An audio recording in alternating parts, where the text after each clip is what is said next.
I'm today with. I am an artist, and I'm doing also some um, video games sometimes, and I'm doing today also a kind of podcast with LSD. Do you want to introduce yourself? Certainly, and thank you so much for having me as a guest. My name is Alice D. I'm an author, educator, and longtime advocate for the respectful, intentional, and responsible use of psychedelics, and also substances that sometimes would be called more correctly called entheogens. My work focuses on helping people approach these substances with reverence, clarity, and safety. I wrote my book, Taking Psychedelics, a practical guide to respectful and responsible use, to offer a grounded and compassionate guide for anyone who feels called to explore these sacred medicines in a thoughtful and ethical way. Okay. Um, what inspired you to write taking psychedelics and why taking psychedelics? I think this book comes out of decades of personal experience, and also um, participating in moderating forums in which people talk about their personal experiences. So I have tremendous background in the subject. I've gone down to Peru and study how indigenous cultures use psychedelics in shamanic practice. I've also participated extensively in the Bay Area psychedelic community that has very, very intelligent people, uh, such as some of the people that I knew would be Sasha Shulgin, Terence McKenna, who are famous for their advocacy and furthering of understanding of these substances. And I wrote the book because I think we're living through a moment of profound rediscovery with respect to these medicines. Ever since the creation of LSD uh, in the 1940s, we have had the opportunity, and also at this, rather interestingly, the same year that the atomic bomb became possible, we've had this profound choice between basically uh, enlightening ourselves through the use of spiritual medicines or destroying ourselves through the use of serious, dangerous weapons of mass destruction. So these two things, I don't think it was entirely coincidental that they happened in the same year. I think that they've given us a choice, and that the one choice that we can use to further our spiritual practice is, and also our psychological healing, are psychedelics. And I think it's starting to become understood. The long-term prohibition of these medicines, LSD was prohibited in 1966, which then led to the protest called the Bean, a very famous event during which people like Timothy Leary and Allen Ginsberg spoke eloquently about the importance of having spiritual medicines like LSD and psilocybin mushrooms and peyote and so on available to the public for respectful and responsible use. Um, they're probably not things that everybody should just be able to get at a corner store, but under the guidance of a therapist, for example, Stanislav Grof, a very famous gentleman who'd worked extensively, and scientist who'd worked extensively with LSD in a therapeutic context, his research was basically shut down, and he was no longer able to use it. And so he turned to using a breathing method called holotropic breathwork, which he then popularized. But when I asked him in front of a large audience how he would rate the use of LSD versus the use of holotropic breathwork, he said that he said that holotropic breathwork could not hold a candle to LSD in terms of its LSD's ability to provide effective therapeutic opportunities for therapists and their patients. So I think we really need to revisit this subject and rediscover the potential for deep healing and spiritual practice that these substances facilitate. Psychedelics are really returning to the mainstream awareness. They're starting to become legalized in certain areas, and there has been a long-term legalization of these substances for traditional religious use. So, for example, the Native American Church was able to legalize the use of peyote for their church services, as well as the Santo Daime was able to legalize the use of ayahuasca for their religious practices. So I think we're Yeah. moving the conversation away from hype and fear that the just say no, the drug war, and all that heavy suppression of these medicines towards one of curiosity and scientific application as well as spiritual application.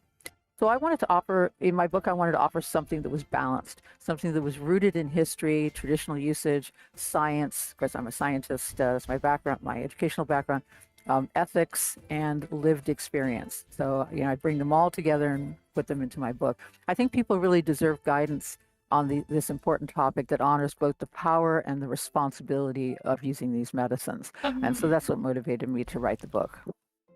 You previously spoke about no, what is it?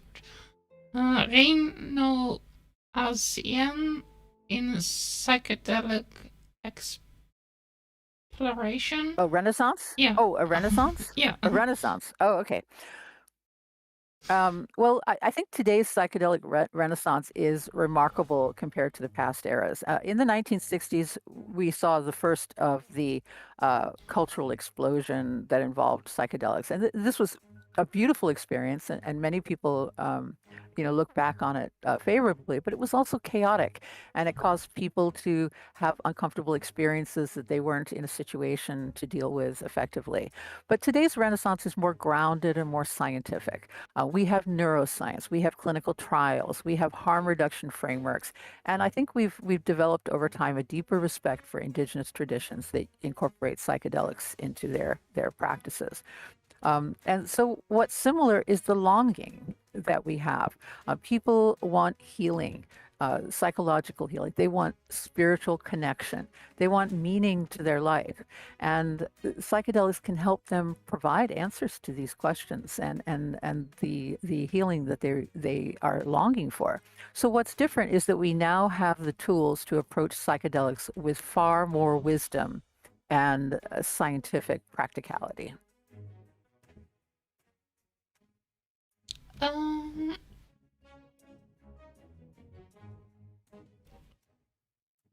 Early in your book, you described what psychedelics are and how to explore them in them to someone who's curious about them.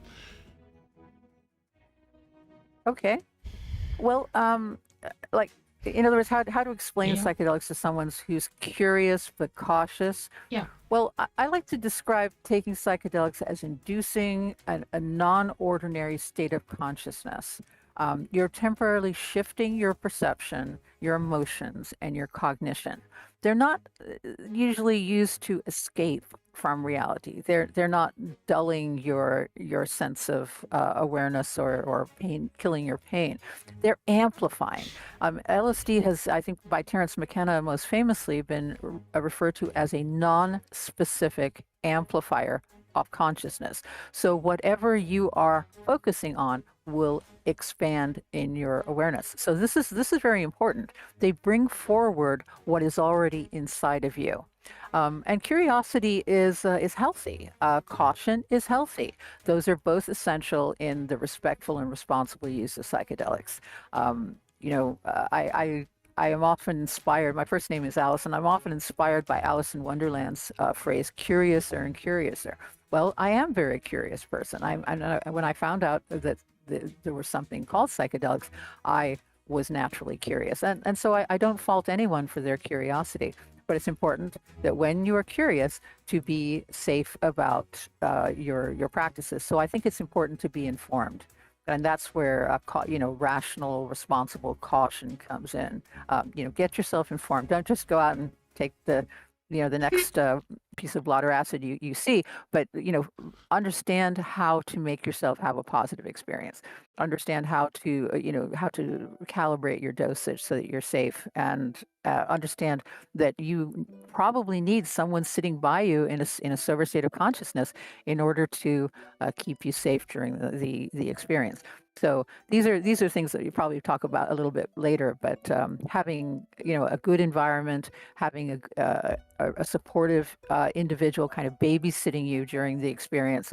Not that you're a baby, but you're going through an intense experience, and you don't really want to be bothered with things like having to answer the door or the telephone or anything. So someone should be around for you to take care of you during those experiences. Okay. Do you think there are people that maybe shouldn't try psychedelics? Well, yes, probably that is the case, which is why I don't usually advocate complete freedom of use. And, the contraindications are things like schizophrenic personality disorders, things that would make it, you know, you might have difficulty distinguishing between reality and what you're being shown as a result of the experience. Okay. So and things like if you're suicidal, for example, people, again, it amplifies what's inside of you. So if you are already suicidal and you take a psychedelic, you may find that that tendency is amplified. So there are ways for a suicidal person to take psychedelics safely, but it wouldn't be just at home with any with the potential to harm themselves. It would be in a therapeutic setting so that they can work through the trauma and the difficulties that they're facing and possibly come out the other side more enlightened and capable of coping with life. Okay, so people with schizophrenia, or people with it, or people that have suicidal tendencies should be probably more cautious. Definitely more cautious, and taking it more in a therapeutic context with a qualified therapist. Yeah, that's what observing their experience. Yeah.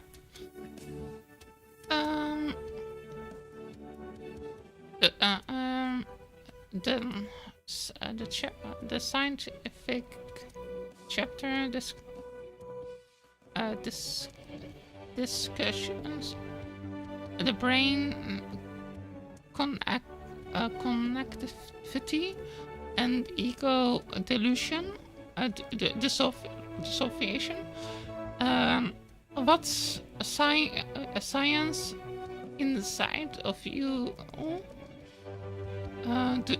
Okay. Yeah, So you think are most important for newcomers to understand? Okay. Right. Well, science is important, and there is a science associated with psychedelics.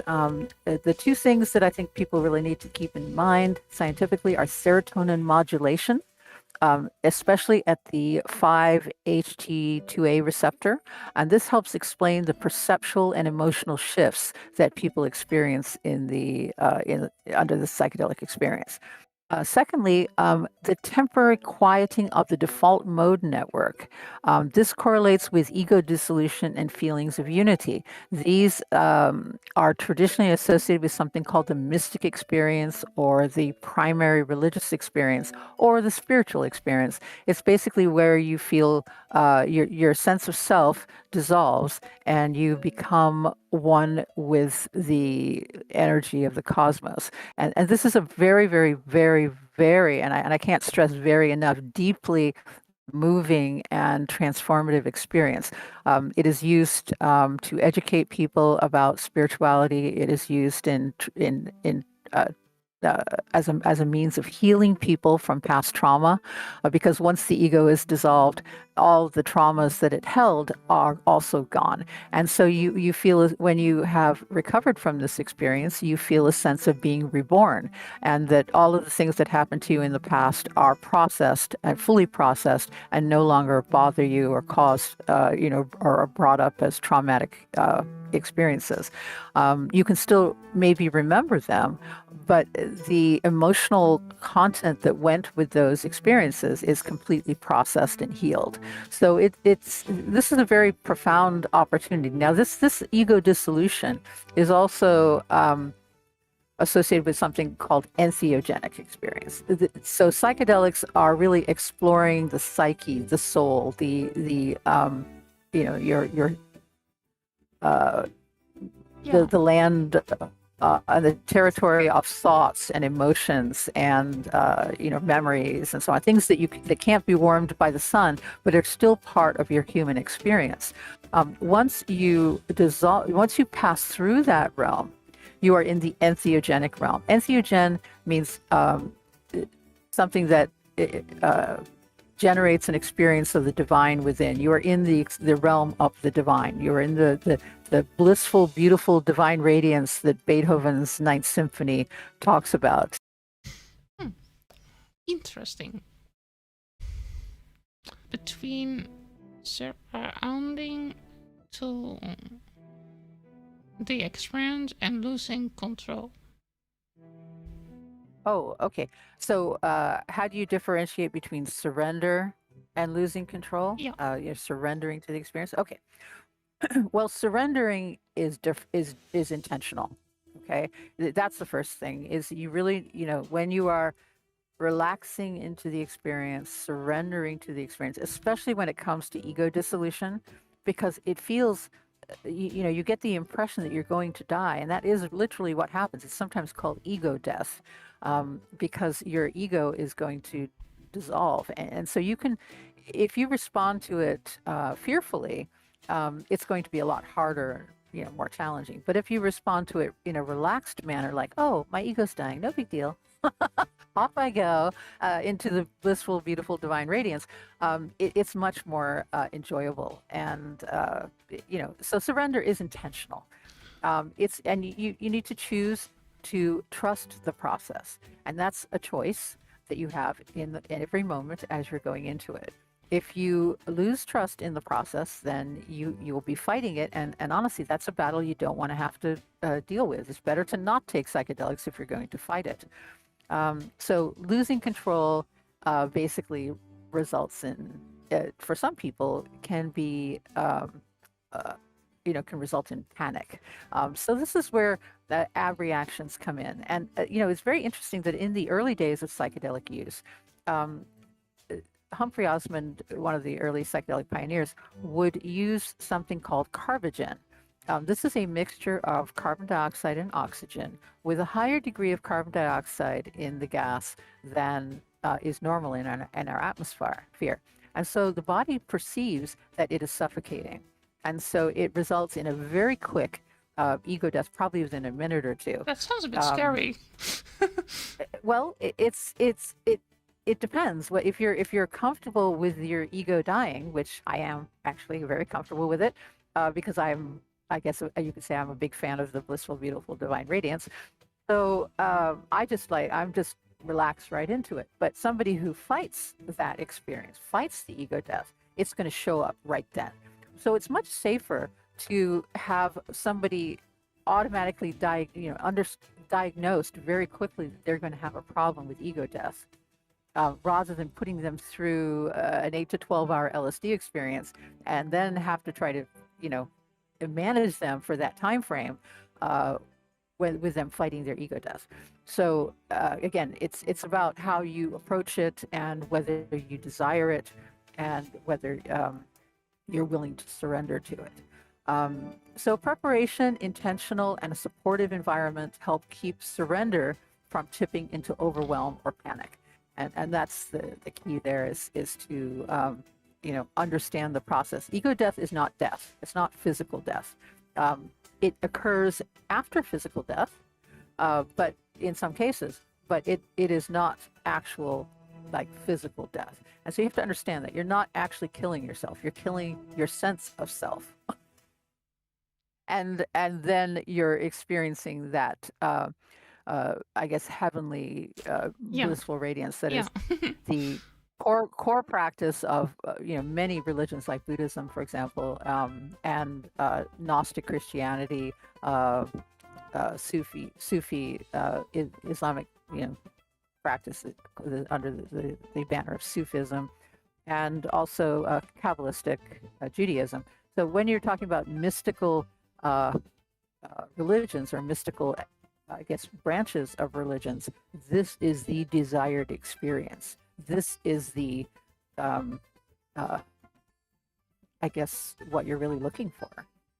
So you understand what it's going to be like for you after death. And once you have died in this way, once your ego has died, then you can approach actual physical death in a different manner, I think, because you understand this space, you understand this process, you've been through it already, and it was okay. In fact, it's pretty amazing for anybody. Most people who've been there find it really, truly inspiring. And I mean, it's inspired a whole set of, literature and like, I can go back through the ages to people that were inspired by this experience. It's sometimes called the perennial philosophy, and it's recorded historical documents going back 5,000 years at least to the Upanishads.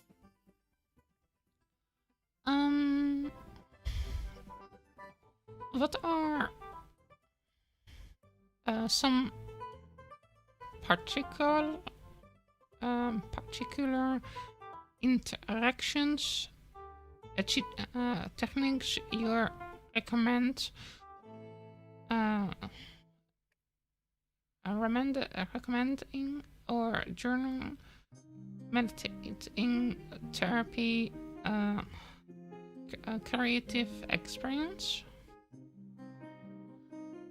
Okay, practical integration techniques I recommend. Okay, got you. Well, I think you partly answered it there. Journaling is one of them. That means as you are in the experience, write down your insights. And also, once you come out of the experience, write down your insights. Sometimes the experience is too intense to write. And you may find that what you write at the time doesn't make a lot of sense. So it really helps to, when you come out of the experience, what did you learn? Okay, so meditation. Meditation is yeah, go ahead. Sometimes it is a bit mumbo jumbo. Well, it can be. It can be very intense. Remember, you're amplifying your psyche. So it can if you take a very high dosage, that amplification can be quite intense. So you may be getting a lot of imagery, you may be getting a lot of insights, you may be getting even interactions between the senses. For example, you might be able to hear colors. This is called synesthesia. You may be able to, so when the senses start to overlap, you can get these interesting phenomena. You may also get time phenomena, time dilation. A short period of time feels like a very long period of time. So changes in time perception are fairly common. Even changes in distance perception. That's one of the key reasons for the visual changes, the things that you see, or not just with your eyes closed, but you may see things like the famous Alice in Wonderland thing of clocks melting, things that are they're in real life. You know there's a clock there, but it's doing something and looking quite different to how it normally looks. So it may, melt, or things may. Yeah, I know I know what you mean. There's you know what I'm talking about. Yeah, there is some kind of. There's also some artist that has a lot of that kind of psychedelic like art.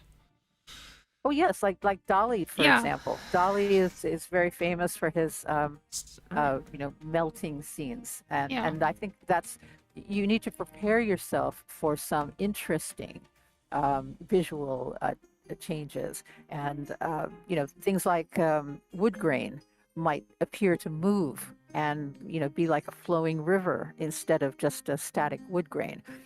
So these are interesting. I always consider them a perk of the experience. They're just a curiosity, something to be fascinated by.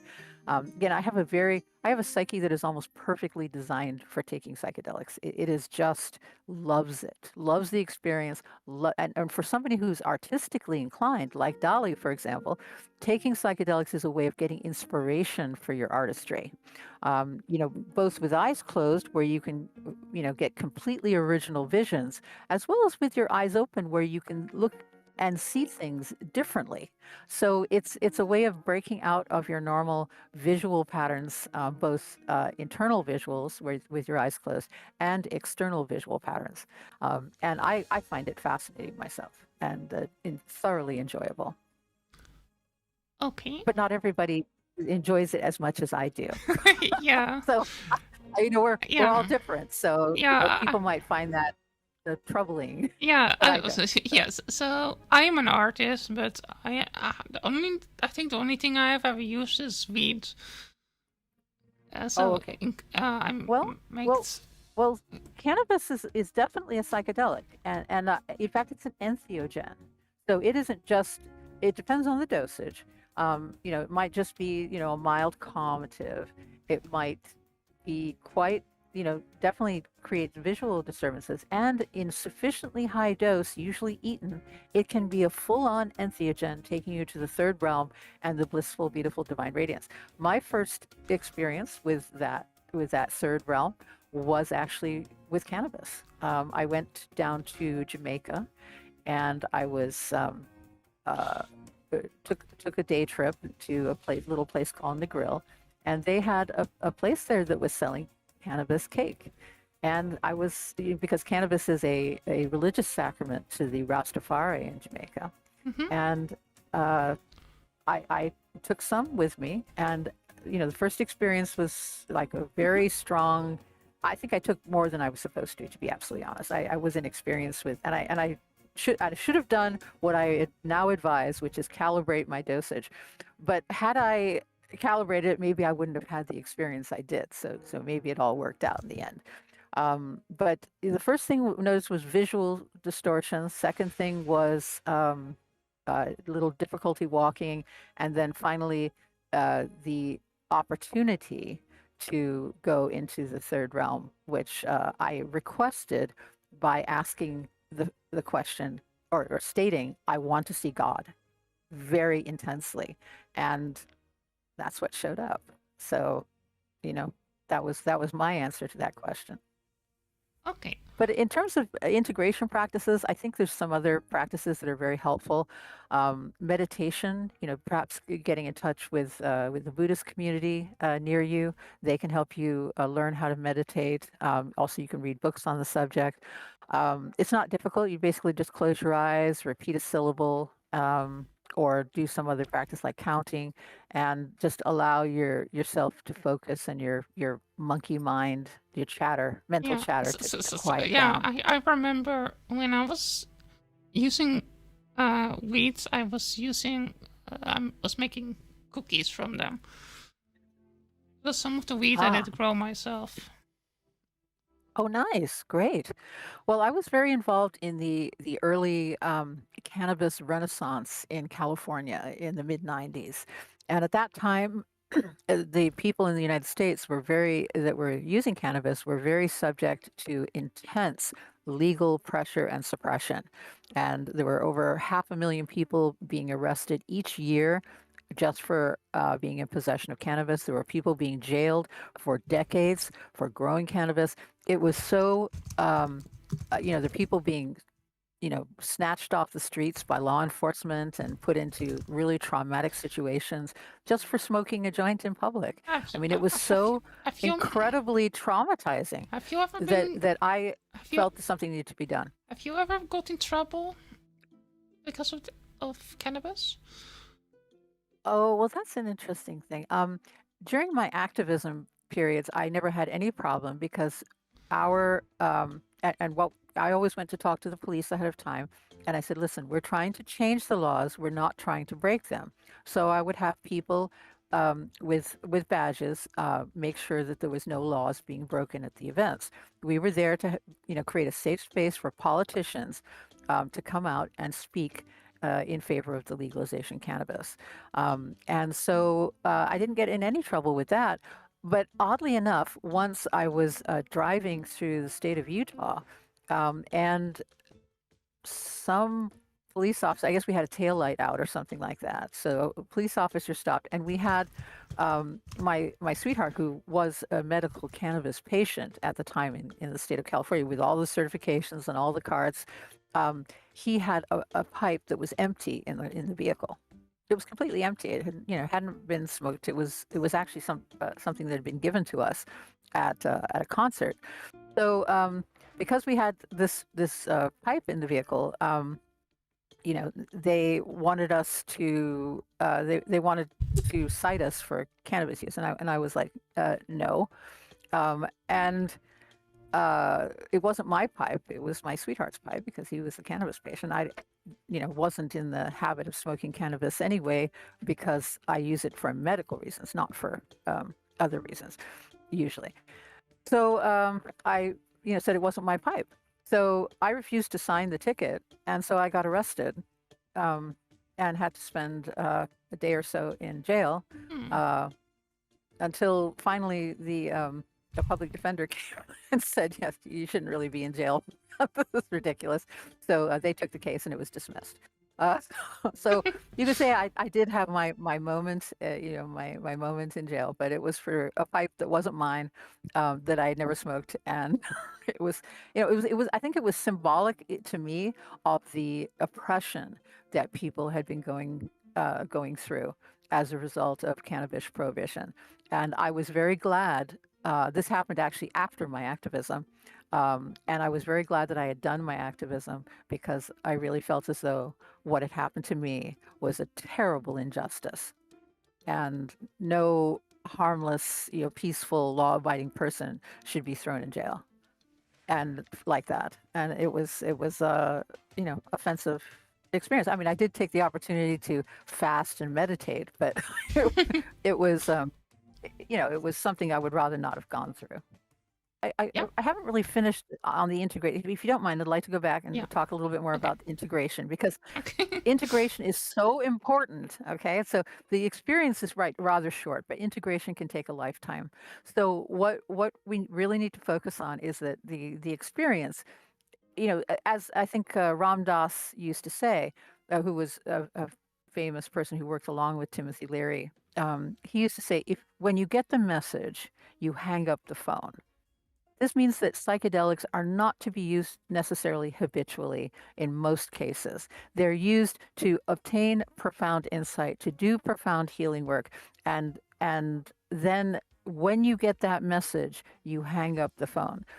So that, but yet that message and that insight might take you decades to really, really understand and to really be able to integrate into your life. So integration is really important. This is where therapy can come in, having the experience of some counselor to talk about your experience and to help you figure out what it means for you. Somatic practices can be helpful. Spending time in nature. Now, it's starting to really be understood that nature is a very healing thing. Being out in the forest, being by a brook, preserving these natural habitats so that we can retreat to them is very important. And I really do think nature conservation is an important part. And something that has come out of my psychedelic experience is the desire to conserve nature for its healing potential. Um, and then creative expression.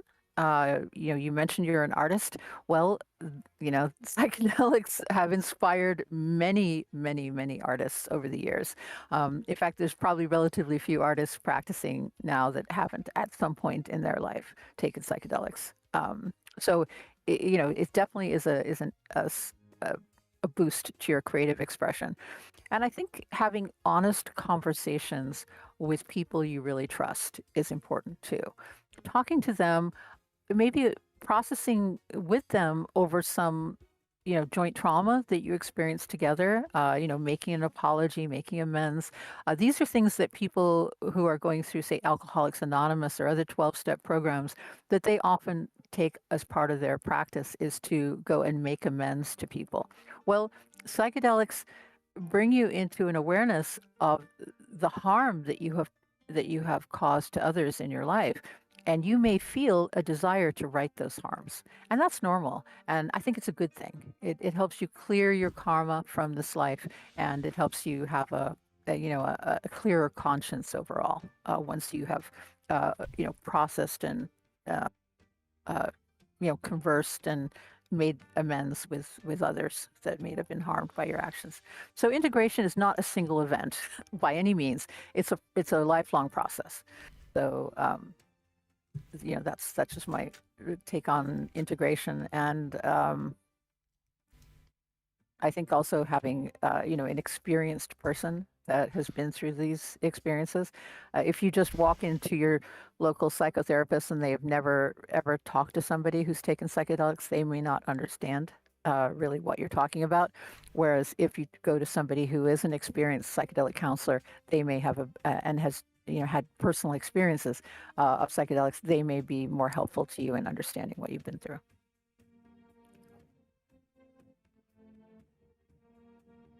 Hmm. Yeah. So, I only have used basically space cookies. And part of it is because I am a tiny bit of a control freak. Oh, okay. And Yes. I basically, when I was using space cookies, that felt really weird. So I remember uh, laying in my bed and I was giggling. Well, that sounds okay. One of the experiences, the classic experiences that people have under the influence of psychedelics, is something called getting the cosmic joke, and this results in profound laughter. I mean, really like intense laughter, and I think that's possibly what you were experiencing there. You were getting the cosmic joke, so that's not a harmful event, and I think most people look back on that favorably, probably like you are now. I think though losing control can cause panic in certain people, and so you've mentioned that you've got control issues.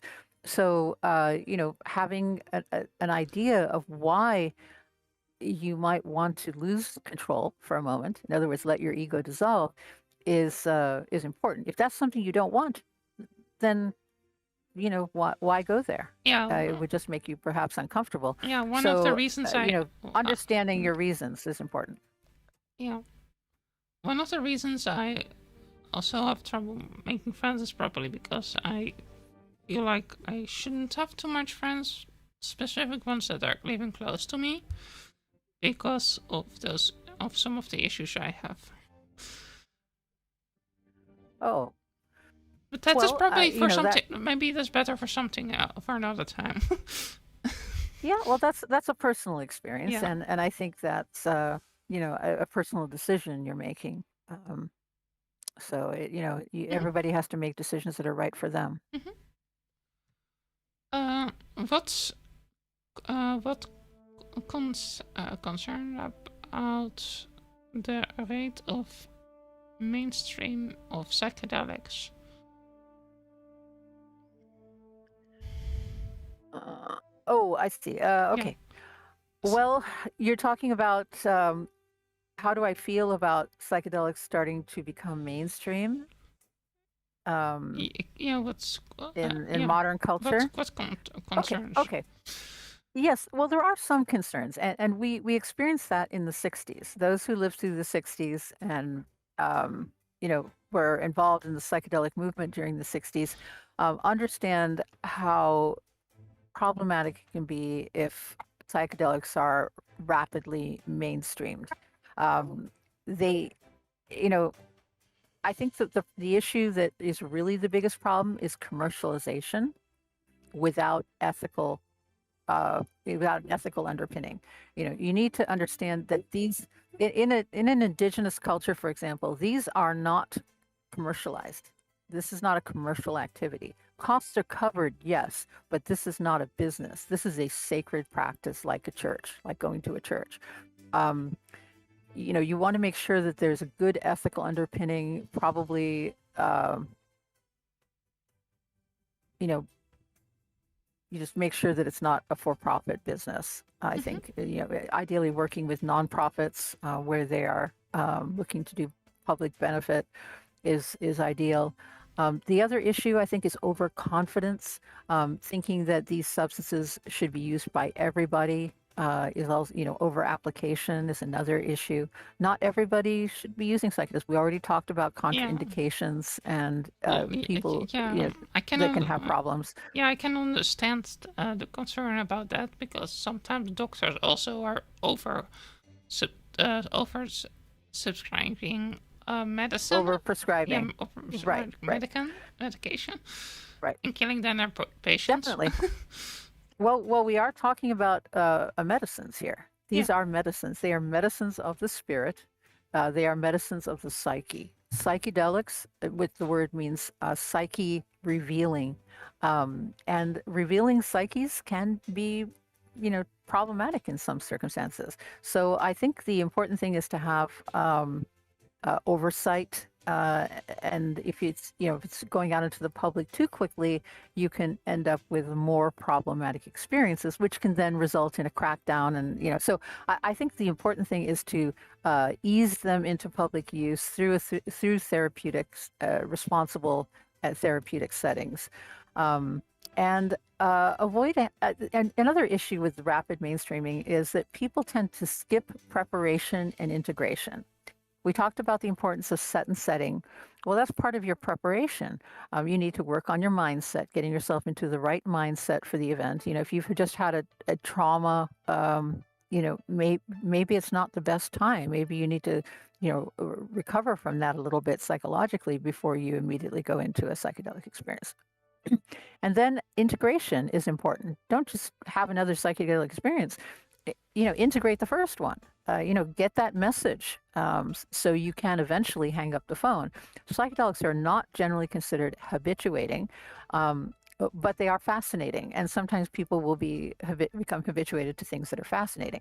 So, while there's no real physiological addiction to the vast majority of psychedelics, there can be a psychological fascination with the mental states that are generated by psychedelics.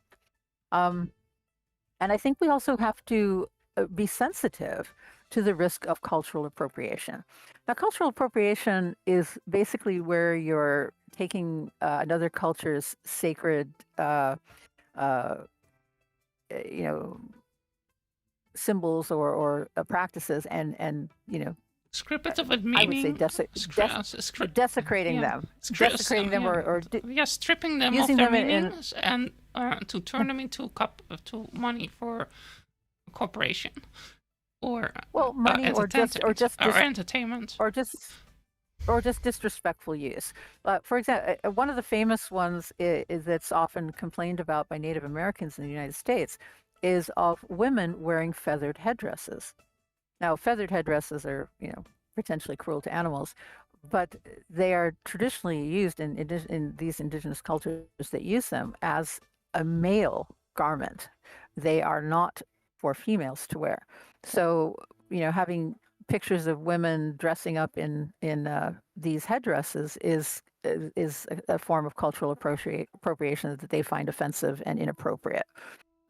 So, in the same way, say taking the ayahuasca medicine and taking it completely outside of its shamanic context or its religious context as practiced by the Daime, and then putting it just, like a party in the house with some ayahuasca, that's just not quite right. And honestly, ayahuasca doesn't lend itself very easily to that kind of behavior anyway, just because it's got such a heavy body load associated with it. And we should probably talk a little bit about body load too, because body load is, I mean, I would say, I don't know exactly what the definition is, but the rough definition, as I understand it, is how uncomfortable you are in your body when you take a psychedelic as a result of taking the psychedelic.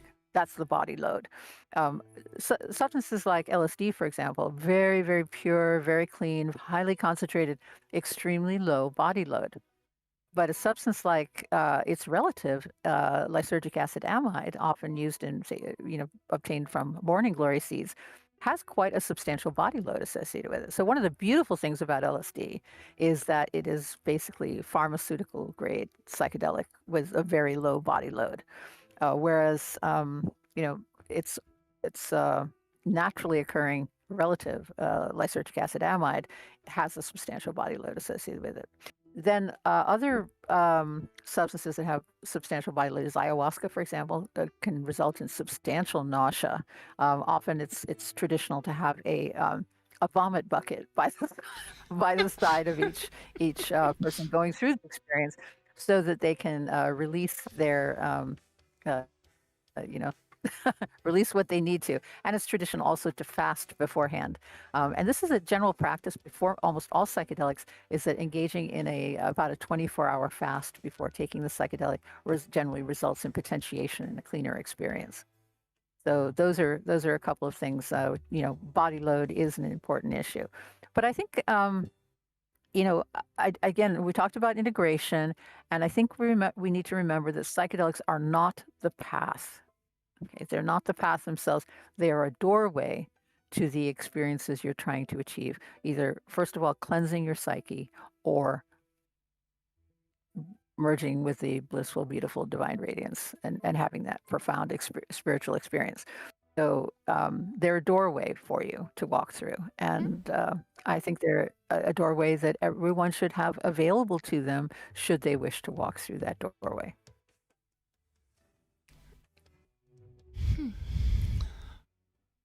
That was a lot to take into. So for today. Okay. Your final chapter emphasized responsibility and growing and ongoing grow, and what's our responsibilities as experience means at that stage of your life and work. So, are you asking, Yeah. what kind of what I mean by responsibility, perhaps? Yeah. And how people should, because I put that in the title, respectful and responsible use. Well, responsible use is, making sure that no one is harmed by your use of psychedelics, making sure that you are not driving or operating other kinds of heavy machinery. That's essential with any kind of psychoactive medication, and I can't emphasize that enough. Okay, we already know about all the problems that driving under the influence of alcohol causes. Well, you do not want to be driving under the influence of any psychedelic. So that's number one: is do not operate heavy machinery. Secondly, I think it's very important not to plan on leaving your body permanently. So you should not plan on killing yourself or suiciding under the influence of psychedelics. Not only is it, I guess, gives psychedelics a bad rap, but it also is very, very distressing to your sitter and anybody who might have, contact with you afterwards. So if you are planning on killing yourself, please don't do it under the influence of psychedelics. There's other ways to do it, and don't lay the blame on. Have anybody have the opportunity to lay the blame on psychedelics for your choice. So I would say, don't leave your body. Yeah. And also,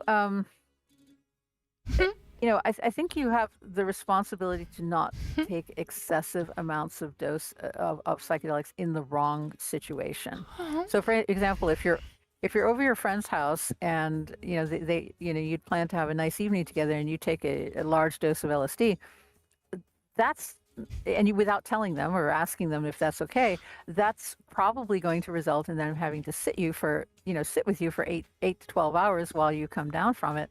Not okay. All right, let's be responsible. Let's understand the impact of your experience on other people as well as yourself. And also make sure that the dosage that you're taking is safe. Make sure that you're not overdosing. There's nothing ruder than somebody overdosing in your house, just nothing, or at your party. No, that is very, very inappropriate. And, you know, you should be only taking psychedelics in a safe place with a sitter in a good mindset. So, you know, responsibility is key. And you have the responsibility not just to yourself and your own safety, but that of others and others' comfort with your behavior. And finally, what's your next? What's next for you?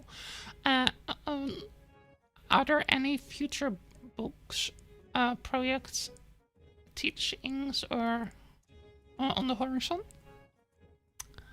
Well, I continue to teach, write, and support people in their integration work when it comes to psychedelics. I do have a website, takingpsychedelics.com, I believe it is. And I'm just checking that, Yeah. Taking Psychedelics.